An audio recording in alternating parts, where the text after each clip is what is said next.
કાચા હીરા એટલે કે રફના સતત વધી રહેલા ભાવ અને હીરાની ઘટી રહેલી માંગના કારણે છેલ્લા કેટલાક વર્ષોથી ચમક ગુમાવી ચૂકેલા હીરા ઉદ્યોગ માટે આશાના કિરણ સમાન સમાચાર।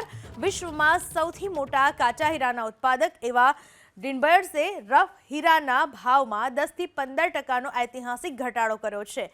ડી બીયર્સ એટલે કે ટીડીસીએ રફ હીરાના ભાવ ઘટાડતા અન્ય માઇનિંગ કંપનીઓ અને સપ્લાયર્સ પર પણ રફના ભાવ ઘટાડવા માટે દબાણ વધશે તેવી શક્યતાઓ છે।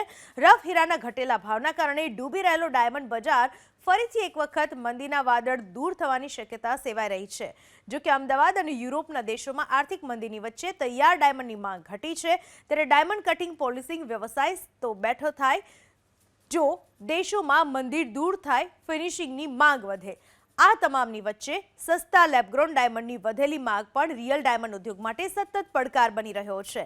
દુનિયામાં તૈયાર થતા 10 પૈકીના 9 હીરાનું કટિંગ પોલિશિંગ ભારતમાં થાય છે અને તે પૈકીના 8 થી વધુ હીરાનું કટિંગ પોલિશિંગ સુરત અને ગુજરાતમાં થાય છે। હીરા ઉદ્યોગ પર લાખો પરિવારની રોજગારી નિર્ભર છે। મંદીના કારણે સુરત, બોટાદ, ભાવનગર અને અમરેલીમાં અનેક હીરાના કારખાના બંધ પડ્યા છે અથવા તો ઉત્પાદકો ઉત્પાદન ઘટાડવા મજબૂર બન્યા છે।